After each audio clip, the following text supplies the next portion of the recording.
Assalamualaikum puan. Ni dari mana ni? Oh, saya dari KB nak ke Johor. Oh, faham. Kereta ni kira bebas dari bahan terlarang. Sebab jauh perjalanan daripada KB ke nak ke Johor ni. Sebab kita sekarang tengah banyak kes. Betul tuan. Kereta ni bebas dari bahan larangan. Okey puan, kalau puan yakin kereta ni bebas dari bahan-bahan terlarang, boleh ke kalau kami nak buat pemeriksaan di bahagian belakang bonet puan? Boleh? Boleh. Okey. Cuba buka, tarik. Mencurigakan? Ush. Benda ni. Aku memang agak dah. Cari KB nak pergi sampai Johor jauh-jauh. Cuma tak ada lain. Benda ni je. Jauh harap. Ada sebab kenapa awak dipanggil di sini?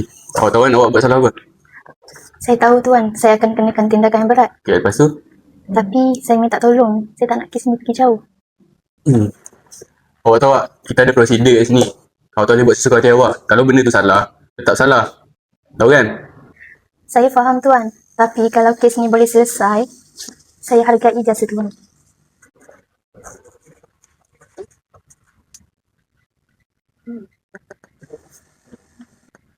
Saya tengok apa ni? Ambil gambar lah. Tu apa saja ni? Awak fikir saya siapa?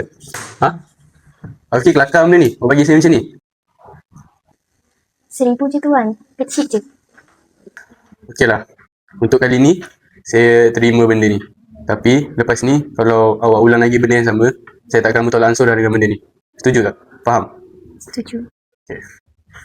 Tak apa. Nanti nama awak akan saya clearkan dalam data-data. Awak jangan risau. Nanti apa-apa saya akan roger balik semula. Okay.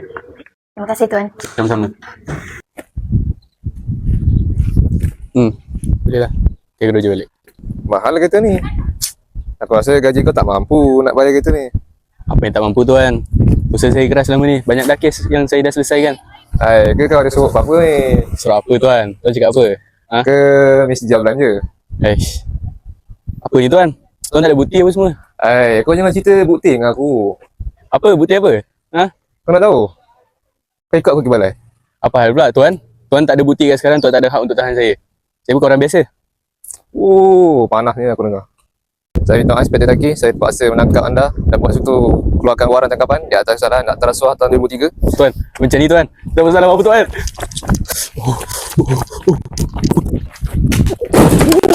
Tuan. Cik, nak bangun tuan. Tuan.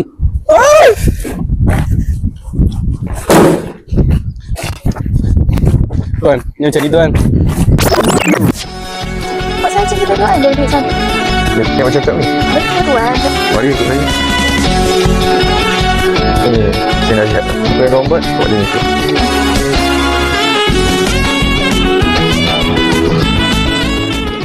Pesan kepada pihak awam, mungkin kami akan diberhentikan tanpa ada orang panggil apa tu? Bencin. Kami tak buat bencin. Kami tak buat bencin dan akan diberhentikan. Ini sampai salah. Gaji pun tiada. Gaji pun tak ada.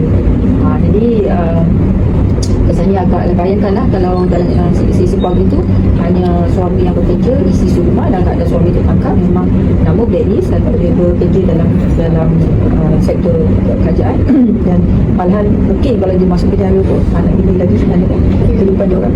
Jadi dia punya kesannya sangat meluas daripada kesan kepada diri sendiri, kesan kepada institusi kekeluargaan dan akhir sekali kesan kepada anak.